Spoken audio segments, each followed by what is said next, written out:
rangalnews.co.in website ಒಳಗೆ ಒಂದು scrolling headline ಕೊಟ್ಟಿದ್ವಿ ನಾವು. ಏನು ಕುಷ್ಟಗಿಯೊಳಗೆ ತಾಯಿ ಮತ್ತು ನವಜಾತ ಶಿಶು ಆಸ್ಪತ್ರೆ ಐತಲ್ಲ, ಇದು ಅವರ ಹಿತ ಕಾಪಾಡೋರು ಯಾರು ಕಾಣದ ಕೈಗಳು ಅದಾವಲ್ಲ, ಅವರು ಕೈಗೊಂಬೆ ಆಗೈತೆ ಅನ್ನೋ ಸ್ಟೈಲ್ ಒಳಗೆ ದವಡೆ ರಹಿತ ಬಡವ ಅಂಥೇಳಿ ಒಂದು ಸ್ಕ್ರೋಲಿಂಗ್ ಹೆಡ್ಲೈನ್ ಕೊಟ್ಟಿದ್ವಿ. ಬಹುಶಃ ಇದು ಅಕ್ಷರಶಃ ಸತ್ಯ ಅಂತ ಅನ್ಸಾಕತ್ತೈತಿ.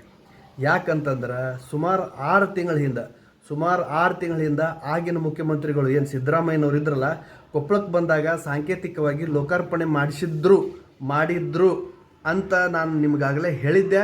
ಇದು 5-6 ತಿಂಗಳಾದ್ರೂ ಇದು ಕಾರ್ಯಾರಂಭ ಆಗವಲ್ದು ಅನ್ನೋ ಕಾರಣಕ್ಕೆ ಸ್ಥಳೀಯ ಶಾಸಕರು, ಸಂಸದರು, DH, ಮಾನ್ಯ ಜಿಲ್ಲಾಧಿಕಾರಿ ತನಕ ನಾವು ಪತ್ರ ವ್ಯವಹಾರ ಮಾಡಿದ್ದನ್ನು ಶತಾಯಗತಾಯಿ ಶುರು ಮಾಡಿಸ್ಲೇಬೇಕು ಅಂಥೇಳಿ ಪ್ರಯತ್ನ ಪಟ್ಟಿದ್ವಿ.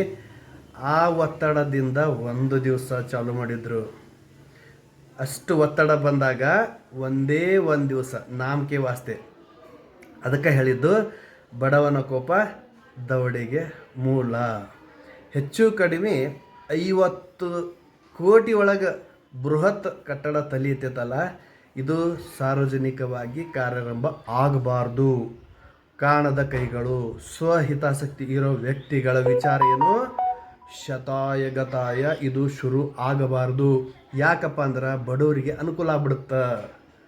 ಸೊ ಹೀಗಾಗಿ ಇದು ಒಟ್ಟ ಚಾಲು ಆಗಬಾರ್ದು.